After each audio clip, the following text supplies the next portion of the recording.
আব্দুল গাফফার ভাইয়ের সাথে অনেকের হয়তো মিল নেই, খোঁজ খবর নিয়ে দেখবেন, কাছে যে দেখবেন বিষয়টা কিছু না, শুধু তালাতালির কারণে সম্পর্ক দূরত্ব হয়ে গেছে। তালাতালি করা কত বড় মারাত্মক অপরাধ। আল্লাহর নবী বলেন যে এলাকায় মানুষ তালাতালি করে ওই এলাকার মানুষের দোয়া কবুল আল্লাহ বন্ধ করে দেয়। আমরা এত বিপদে পড়ার পরে দোয়া করলে কবুল হচ্ছে না, আমার মনে হয় তালাতালি করা কোন লোক এলাকায় আছে না? নেই। এটা মেয়েদের ভেতরে বসে এক জায়গায় বসলে শুধু আসতে বলে। আমি একটা হাদিস বলছি, এবার শোনেন, তিরমিজি শরীফের হাদিস। আল্লাহর নবী বলেন কিয়ামতের দিন আল্লাহ 5 প্রকার মানুষের দিকে ফিরে তাকাবেন না। আপনি কি লক্ষ্য করলেন কি বললাম? কিয়ামতের দিন 5 প্রকার মানুষের দিকে আল্লাহ ফিরেও তাকাবেন না। তার 1 নম্বরে যারা তালাতালি করে দুনিয়ায়। কারা আছেন এই চরিত্রের হাত তোলেন তো।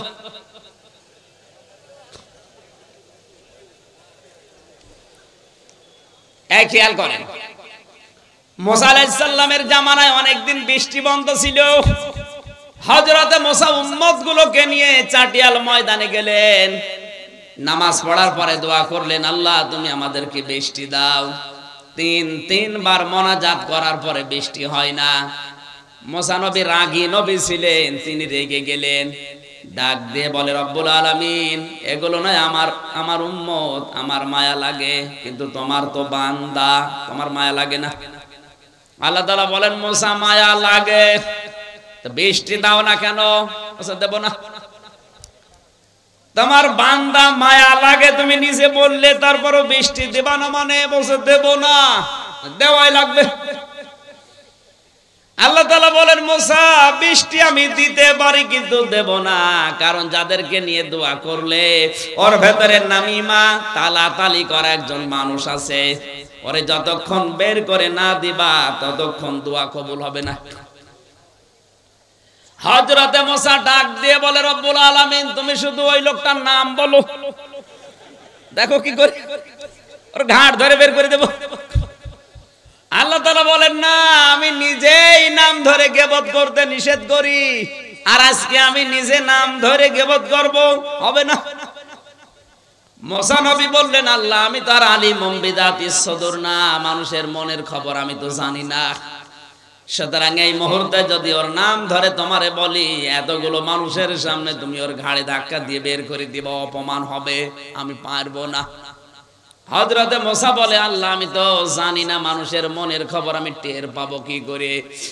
আল্লাহ তাআলা বলেন, মুসা তোমাকে আমি কয়েকটা সিমটম বলি, তার ভেতরে 1 নম্বরে তুমি সবাইকে নিয়ে তাওবায়ে নাসুহা করো। মন থেকে যদি সবাই তওবা করে ওই লোকটাও তওবা করবে, আর যারা মন থেকে তওবা করে তাদেরকে আমি আল্লাহ বেগুনাহ ব্যক্তির মতো বানিয়ে দেই। সবাইকে নিয়ে তওবা করার পরে এবার মোনাজাত করলেন। মোনাজাত শেষ হতে দেরি, আমার আল্লাহ বৃষ্টি নাজিল করতে দেরি করলেন না। সুতরাং এখানে যদি কোনো তালাতালি করা, একের কথা অন্যের কাছে লাগানো, সম্পর্ক নষ্ট করা কোনো লোক থাকেন, আপনি চলে যান, নয়তো আজকের মাহফিল, আজকের মোনাজাত সব মাঠে মারা যাবে। চলে যান ভাই। দেখেন তো কেউ যাচ্ছে কিনা। যেটা যাবে বুঝবেন ওইটা ওই 2 নাম্বার না, এটা বাদ দেওয়া লাগবে। আমি হাসির খোরাকি দেইনি, এটা বাদ দেওয়ার দরকার আছে না? আপনাকে কিয়ামতের দিন আল্লাহ ঘুরেও দেখবে না যে আপনি আল্লাহর বান্দা ছিলেন না বান্দী ছিলেন, তাকাবেই না। কয় প্রকার মানুষ? 1 নম্বরে যারা এই তালাতালি করে, কিছু দেওয়ার পরে খোঁটা দেয়। 2 নম্বরে যারা অহংকার করে টাকনুর নিচে কাপড় পরিধান করে। বিজ্ঞান এখন তথ্য দিয়েছে 1500 বছর আগের এই হাদিসটা, মাস ফালা মিনাল কাবাইনি মিনাল ইজারি ফিন্নার। তোমার টাকনুর নিচে লুঙ্গি পায়জামা প্যান্ট দ্বারা যেগুলো ঢাকা থাকবে ওইটা জাহান্নামে না চলে জান্নাতে আসবে না। কেন বললেন? নবীজির এই কথাকে বিজ্ঞান পরীক্ষা করে দেখেছে, মানুষের এই টাকনুর নিচে যে ছোট্ট একটা রগ আছে ওটা খুব মোলায়েম, ওটা যদি বারবার, এটা মেয়েদের পুরুষের কিন্তু আবার আলাদা, পুরুষের ক্ষেত্রে এই জায়গাটা আলো বাতাস লাগা দরকার। এই যে রগটা যদি বারবার আপনার লুঙ্গি প্যান্ট পায়জামা দ্বারা বারবার ওখানে ঘর্ষণ লাগে, তাহলে প্যারালাইসিস হওয়ার অথবা ক্যান্সার হওয়ার সম্ভাবনা আছে। বিজ্ঞান এই ছোট্ট হাদিস গবেষণা করে অনেকে আজ মুসলমান হয়ে গেছে। আশা করছি আপনি এই হাদিসটা আমল করবেন, শুধু নামাজের সময় না, সব সময় না, নামাজের সময়। 3 নম্বরে যারা বৃদ্ধ জিনাখোর, বুড়ো জিনাকারী, এটা এখন বাংলাদেশে দিন দিন বেড়ে যাচ্ছে। যুবক মানুষ নাকি খেপে গেলে তারে ঠেকানো যায় হাদিস কোরআন বলে, আর বুড়ো মানুষ খেপলে নাকি ওরা বাঁশ মেরেও ঠেকানো যায় না। বাংলাদেশে আজ হাজারো জায়গা থেকে আমরা মেয়েদের কান্নার আওয়াজ পাচ্ছি। যাদের রুম থেকে কান্নার আওয়াজ আসে যুবক মানুষ না, দেখবেন বুড়ো মানুষ। আসতে বলেন। আজকে দিনাজপুরের ডিসির নাম বেরিয়েছে, জামালপুরের ডিসির কথা নয়, বাদই দিলাম। এগুলো কি যুবক না বুড়ো? আসতে বলেন। এই জন্য আমার যতটুকু ধারণা, আমার যতটুকু মনে হয়, এই দেশে যাদের সম্পদ আছে, ধনী মানুষ, ওর একটা বিয়ে করলে হবে না, ওর কমপক্ষে 3-4টা বিয়ে করা লাগবে, তাও হবে না। না, এদেশে যদিও সামাজিক অবস্থা এটা নেই, একটার বেশি 2টা বিয়ে করলে মানুষ উল্টা চোখে দেখে। কথা বলেন না কেন? আব্দুল গাফফার সাহেবকে আল্লাহ যা দিয়েছে, যে সম্পদ, যে ক্ষমতা, যে প্রভাব প্রতিপত্তি, একটা বিয়ের পরে যদি 2টা বিয়ে করে, আমরা অনেকেই মনে করব নষ্ট হয়ে গেছে। ওনার দ্বারা এখন কিন্তু একটা না, আমার মনে হয় একটা বউ থাকে ঢাকায় আর একটা নজিপুরে থাকা দরকার। এ কথা বলছেন না? আজ হাজারো ধনী মানুষের চরিত্রগুলো আপনি লক্ষ্য করে দেখবেন, এদের যে চরিত্র, কিয়ামতের দিন আল্লাহ এদের দিকে তাকাবে না, কারণ অধিকাংশ বুড়ো মানুষ জিনাখোর। 4 নম্বরে অহংকারী ফকির। ফকির আবার অহংকারী হয়? আছে। ফকির অহংকারী বলতে এখানে কি বুঝলেন হাদিস? এই ফকির মানে যারা ভিক্ষা করে, এই ফকির না। এই ফকির হচ্ছে পৃথিবীর সব বান্দা বান্দি আমার আল্লাহর কাছে ফকির। এমন সময় কারেন্ট গেল, জেনারেটর নেই।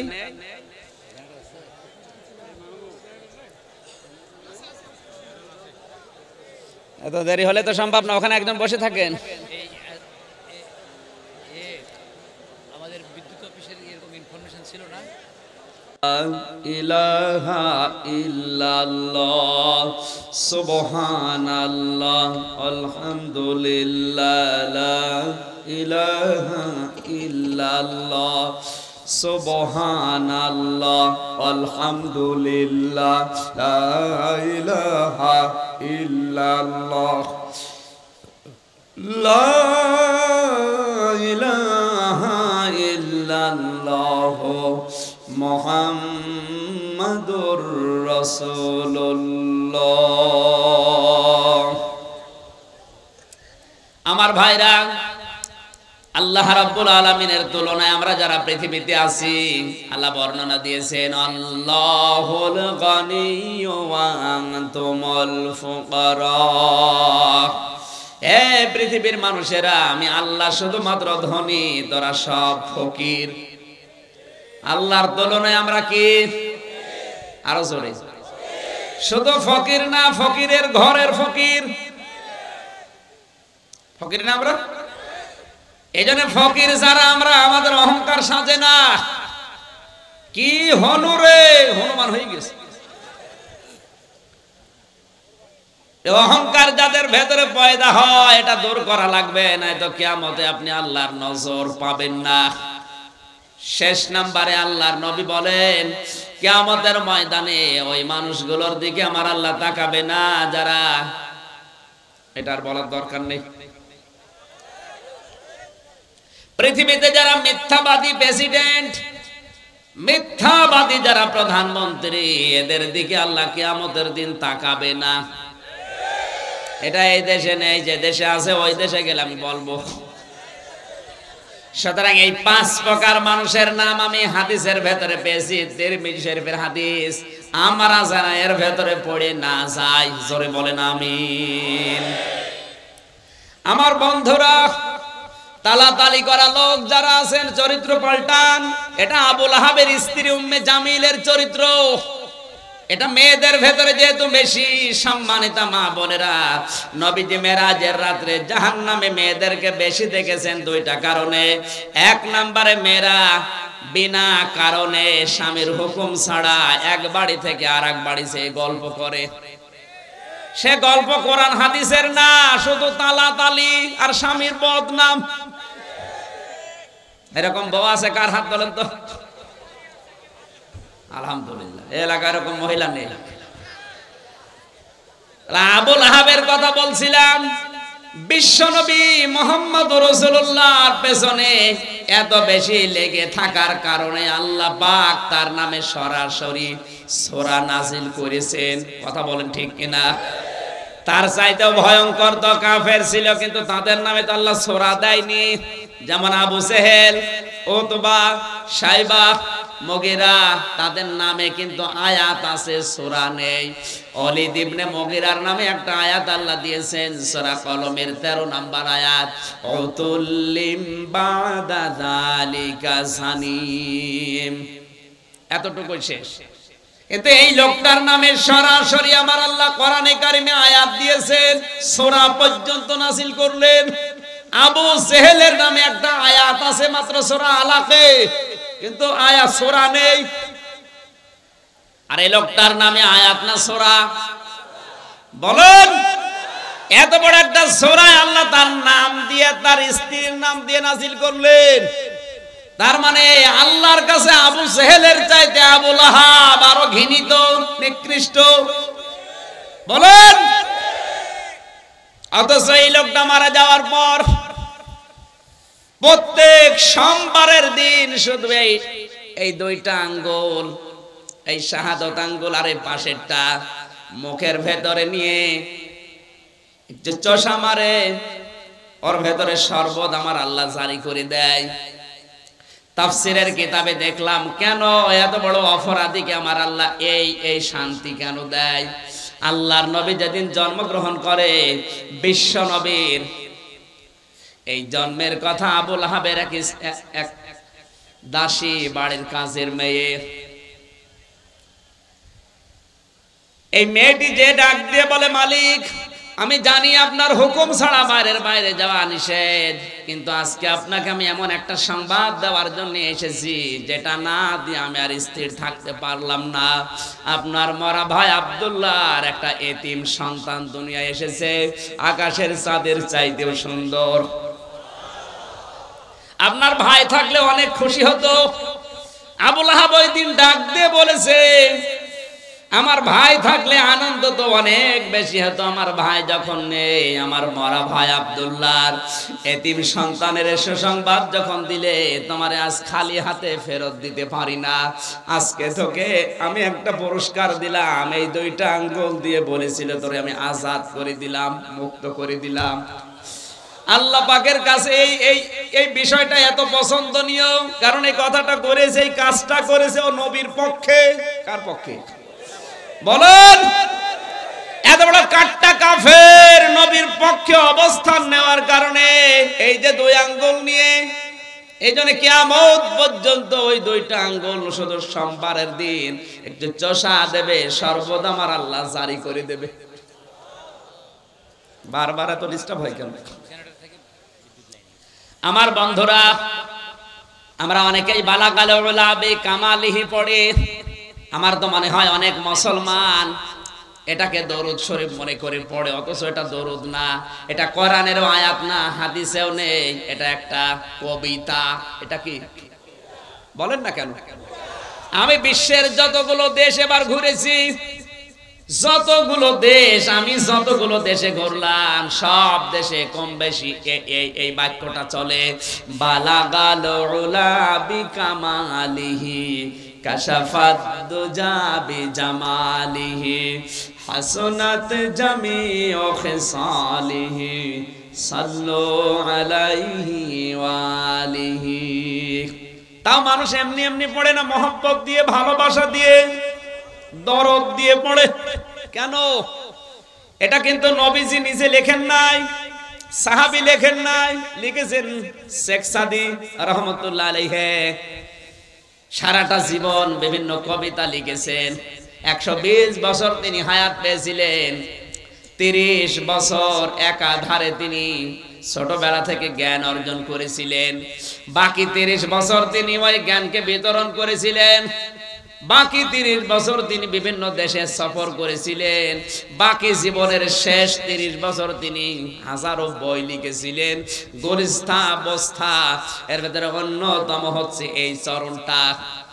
কলম হাতে নিয়ে চিন্তা করলেন, পৃথিবীতে কত কিছু লিখলাম, কিন্তু নবীজির নামে আমি তো কিছু লিখতে পারলাম না। কলমটা হাতে নিয়ে তিনি এই 3টা চরণ লিখলেন, কিন্তু 4র্থ নম্বর লাইনটা তার আর মনে আসে না। তাহাজ্জুদের নামাজ আদায় করে যায় নামাজে ঘুমিয়ে গেলেন। গভীর রজনীতে বিশ্বনবী এসে ডাক দিয়েছে, সাদী কি লিখছিলে দেখাও। হযরতে শেখ সাদী বলে, হে রাসূল, জীবনে বহু কবিতা লিখেছি, কোনোদিন আমার কলম থেমে যায়নি। আজকে আপনার নামে লিখতে গিয়ে দেখি 3য় নাম্বার লাইনের পরে আমার আর মনে আসে না। আল্লাহর নবী বলেন, সাদী কি লিখেছো আমাকে শোনাও। স্বপ্নের ভেতরে শেখ সাদী এই 3টা লাইন শোনালেন। নবীজি বললেন, সাদী কলম হাতে নাও। 4র্থ নম্বর লাইন আমি নবী নিজে বলি, তুমি লিখে নাও, সাল্লু আলাইহি ওয়া আলিহি। জোরে বলেন আল্লাহু আকবার। হযরতে শেখ সাদী জীবনে কত কিতাব লিখলেন, ওগুলোর নামও কেউ জানে না অনেকে। গুলিস্তা বস্তার ভেতরে হাজারো চরণ আছে, কেউ কোনোদিন পড়েও দেখে না। অথচ এই 4টা লাইনের ভেতরে একটা লাইন মাত্র নবীজি নিজে বলেছিলেন। আল্লাহর নবীর নামে লেখার কারণে এটাকে আমার আল্লাহ চিরন্তন করে দিয়েছেন। বাংলার মুসলমানেরা, এজন্য আমাদের উচিত হবে কোন সময় যেন নবীজির আদর্শের উপরে, বিশ্ব নবীর কণ্ঠের উপরে তার আওয়াজ যেন আমাদের আওয়াজ উপরে না যায়। তার আচরণগুলো যদি আপনার খারাপ লাগে আপনি চুপ থাকবেন, যদি ভালো না লাগে চুপ থাকবেন। আপনি বিরুদ্ধে অবস্থান নিলে কখন আপনার ঈমান আমল ধ্বংস হয়ে যাবে আপনি টেরও পাবেন না। বারবার কারেন্ট, একবারের জেনারেটরে চালান।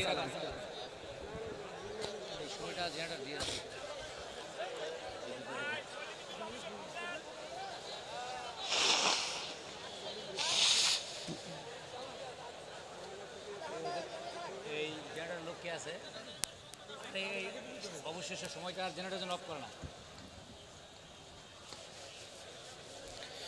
সুবহানাল্লাহ, আলহামদুলিল্লাহ, লা ইলাহা ইল্লাল্লাহ, আলহামদুলিল্লাহ, লা ইলাহা ইল্লাল্লাহ, লা ইলাহা ইল্লাল্লাহ, মুহাম্মাদুর রাসূলুল্লাহ সাল্লাল্লাহু আলাইহি ওয়াসাল্লাম। আমার ভাইরা, 6666টি আয়াত থেকে কোরআনে কারীমের সূরা তাওবার 72 নাম্বার একটা মাত্র আয়াত আমরা পড়েছি। পড়া কোরআনে আমার আল্লাহ তার মুমিন বান্দা বান্দীদের সাথে 25টি ওয়াদা নিজে করেছেন। কয়টা? আরো জোরে। এই 25টা ওয়াদার প্রথম নাম্বার ওয়াদা আল্লাহ তার মুমিন বান্দা বান্দীদের সাথে যেটা করলেন সেটা হচ্ছে তিনি মুমিন বান্দা বান্দীদেরকে জান্নাত দেবেন। আরো আসতে বলেন। এখানে ওয়াদা করছেন কে? কোথায়? কোরআনে। জোরে বলেন। কয়টা? এই একটা বললাম নাম। তিনি তার মুমিন বান্দা বান্দীদেরকে জান্নাত দেবেন, এই ওয়াদা আল্লাহ কোরআনে করলেন। যিনি ওয়াদা করছেন উনি আমাদের মতো না যে সকালে এক কথা বিকালে এক কথা। কথা বলেন না কেন? আল্লাহ তাআলা বলেন, ইন্নাল্লাহা লা ইখলিফুল মিয়াদ। আমি যদি একবার কোনো বিষয় ওয়াদা করি তামাম দুনিয়া উল্টিয়ে যাবে, আমার ওয়াদা ভঙ্গ হবে না। আর ওয়াদা করেছেন যেখানে, একে যেমন তেমন কিতাব কত অথেন্টিক আপনাকে আমি আগেই বলেছি। কয়টা ওয়াদা? আজকের যে ওয়াদা প্রথম নম্বরে আল্লাহ তার মুমিন বান্দা বান্দীদের জান্নাত দেবেন। জান্নাত কিন্তু সবাইকে দেবেন না, দেবেন তার মুমিন বান্দা বান্দীদের। কথা বললেন না কেন? এবার আসেন তো, আমার আল্লাহ ওয়াদা দিচ্ছেন কাদের সাথে? মুমিন কারা? ইন্নাল্লাহা আশতারা মিনাল মুমিনিনা আনফুসাহুম ওয়া আমওয়ালাহুম বিআন্না লাহুমুল জান্নাহ। সূরা তাওবা 111 নম্বর আয়াতে আল্লাহ তাআলা বলেন, অবশ্যই আমি আল্লাহ ক্রয় করে নিয়েছি আমার মুমিন বান্দা বান্দীদের কাছ থেকে তাদের জান আর মাল বিনিময়ে তাদেরকে আমি আল্লাহ জান্নাত দিয়ে দিয়েছি। একটু খেয়াল করে শোনা লাগবে। জন্মের পর থেকে আপনি আয়াত শুনেছেন আমি জানি, কিন্তু এর ভেতরে তথ্য আছে। এখানে সরাসরি ক্রেতাকে, এই জবান খোলেন না কেন? জোরে বলুন। বিক্রেতা আমরা বললে হবে না, এখানে আল্লাহ পাক সবার কাছ থেকে কিনতে চান না। ইশতারা মিনাল মুমিনিনা, যারা মুমিন। এখন এই মুমিন কারা? আল্লাহর নবী বলেন মুমিন তো ওই লোকটা যার হাতের দ্বারা আর মুখের দ্বারা পৃথিবীর মানুষ শান্তিতে থাকে। এখানে হাত মানে শুধু এই হাত না, আল মুসলিমু মান সালিমাল মুসলিমুনা মিন লিসানিহি ওয়া ইয়াদিহি। এই লিসান মানে শুধুমাত্র এই মুখ না, ইয়াদুন মানে শুধুমাত্র এই হাত না। ইয়াদুনের ব্যাখ্যায় আমি পেয়েছি, ইয়াদুন মানে ক্ষমতার হাত, ইয়াদুন মানে আইনের হাত, ইয়াদুন মানে প্রভাব প্রতিপত্তির হাত, ইয়াদুন মানে টাকা পয়সার হাত। এই সমস্ত হাতের দ্বারা, মুখ মানে শুধুমাত্র এই ছোট্ট গর্ত, এই মুখ না। আপনার হাজারো মুখ থাকতে পারে, আপনার একটা ইশারায় হাজারো লাশ দুনিয়ায় পড়ে যেতে পারে। আপনি যেটা দিয়ে ইশারা দিয়েছেন মুখ দিয়ে, ওইটাও মুখ। আপনার হাতের দ্বারা প্রভাব প্রতিপত্তির হাত, ক্ষমতার হাত, আইনের হাত, টাকা পয়সার হাত, আপনার শরীরের হাত হতে পারে। এই হাতের দ্বারা, মুখের দ্বারা যদি পৃথিবীর কোনো মানুষ আতঙ্কে থাকে, অশান্তিতে থাকে, আপনি আর যাই কিছু করেন না কেন এখনো মুমিন হতে পারেননি। এটা বাংলাদেশে হাদিসটা মিলান তো, এদেশে এখন মুমিন বেশি না কম? কম মানে নেই।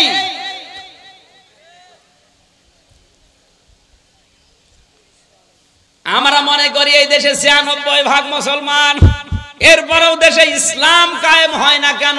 না, আমার দাদা বলছিলেন 96% না, বাংলাদেশে যেই দিন 51% মুসলমান আল্লাহর ঘোষণা অনুযায়ী তৈরি হবে, ওই দেশে ইসলাম কায়েম হতে 16 ঘন্টাও সময় লাগবে না। এক গরিব রিকশা চালক বহু কষ্ট করে 1 কেজি খাসির মাংস কিনে বাড়িতে নিয়ে স্ত্রীকে ডাক দিয়ে বলছে রান্না করো, আমি গোসল করে আসি। আর স্ত্রী রান্না করতে যে চিন্তা করছে দেখি কেমন লাগে, 1 পিস 2 পিস করে মুখে দিতে দিতেও ছাতা শেষ। চিন্তা করছে আমার স্বামী আসলে আমি বলবো কি। যখন গোসল করে এসেছে তখন খাবার দিয়েছে আলু, মূলা, বেগুন। ডাক দিয়ে বলে সেই গোশত বা মাংস কই? বলে আপনি জানেন না, আপনি গোসল করতে গেলেন, আমি সুন্দর করে রান্না করে ঢাকনা দিয়ে ঢেকে রেখে কলে পানি আনতে গেলাম, এসে দেখি মাংস আর নেই, ওই দুষ্টু বিড়াল সব খেয়ে ফেলেছে। লোকটা চিন্তা করে 1 কেজি মাংস, শুধু গোসল করতে গেলাম, রান্না কমপ্লিট, ঢাকনা দিয়ে ঢাকাও শেষ, কলে পানি আনতে গেছে কয় মিনিট লাগে, এর ভেতরে 1 কেজি মাংস বিড়াল খেয়ে ফেলেছে। পাশে তাকিয়ে দেখে ওই বিড়াল মিউ মিউ করছে, খপ করছে ভেতরে। দাড়ি পাল্লা এনে ওজন দিয়ে দেখে 1 কেজি। ডাক দিয়ে বলে বউ, এটা যদি বিড়াল হয় সে মাংস কই? আর এটা যদি মাংস হয় সে বিড়াল কই? কারণ এই বিড়াল যদি 1 কেজি মাংস খায় এর ওজন হবে 2 কেজি। কথা বলেন না কেন? 51 ভাগ মুসলমান যদি হযরত ইব্রাহিম নবীর আদর্শ নিয়ে তৈরি হয়, 96 ভাগ লাগবে না। আপনি মুমিন দাবি করলেই হবে না। অনেকেই মনে করে ছোটবেলায় আমার খাতনা করা আছে, আমি মুমিন না। মুমিনকে শুধু খাতনা করে দিলে যদি মানুষ মুসলমান হয়, তে ছাগল তো বড় মুসলমান। ছাগলের খাতনা করা নেই না, সম্ভব না। আল্লাহ তাআলা জাত তার কাছে কিনবেন, অত পাগল আমার আল্লাহ না। আল্লাহ কিনতে চায় শুধুমাত্র কারটা, আরো জোরে।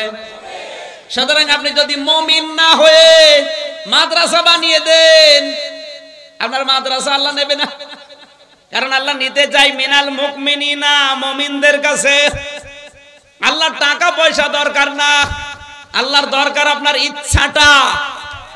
এই কথা বলে না আমার ভাইরা, এখান থেকে আপনি শিক্ষা নেওয়া লাগবে। আল্লাহ তাআলা ইশতারা মিনাল মুনাফিকিনা দাইনি, ইশতারা মিনাল কাফিরিনা দাইনি, ইশতারা মিনাল মুশরিকিনা দাইনি। যে সে দিলে আমি নিয়ে নেব না। আল্লাহর যদি সম্পদের খুব বেশি দরকার হতো, তাহলে তো কারুনের সম্পদ আল্লাহ কিনে নিত। আপনি আর কয় টাকার মালিক হয়েছেন? কারুনের যে সম্পদ ছিল, কোরআনে কারিমে আল্লাহ একটু টাচ দিয়েছেন মাত্র।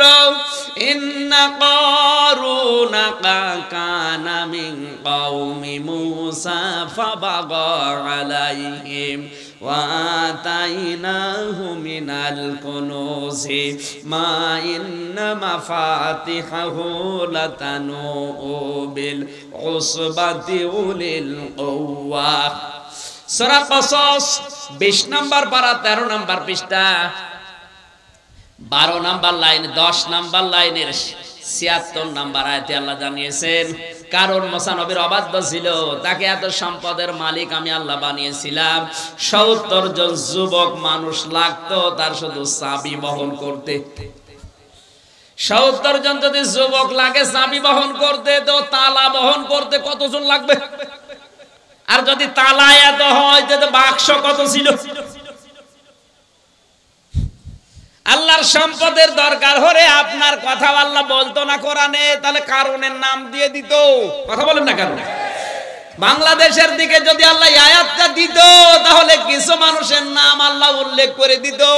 মুসা বিন শমশেরের নাম বলতো, সালমান এফ রহমানের নাম বলতো, আকিজ কোম্পানির নাম বলতো।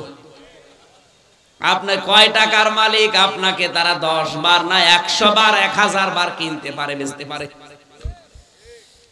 আমি আকিজ কোম্পানির আদ্দিন হাসপাতাল, যেটা আকিজের বড় ছেলে ডাক্তার মহিউদ্দিন, ঢাকা মগবাজারে আদ্দিনে আমি জমান নামাজ পড়াই মাসে 2 বার। আমি দেখেছি ওদেরকে আল্লাহ যে সম্পদ দিয়েছে। বাংলাদেশের ভেতরে এখন ওরা 3 নাম্বার ধনী। 10টা ধনী যদি থাকে পুরা দেশে, ওনারা আছে 3 নাম্বারে। আর আপনার তো নামই নেই, আছে? তাহলে আপনি তো ওর ভেতরেই নেই। তাহলে ইশতারা মিনাল মুমিনিনা, আল্লাহ কিনতে চান, কিন্তু সবারটা না। কার? আরো জোরে।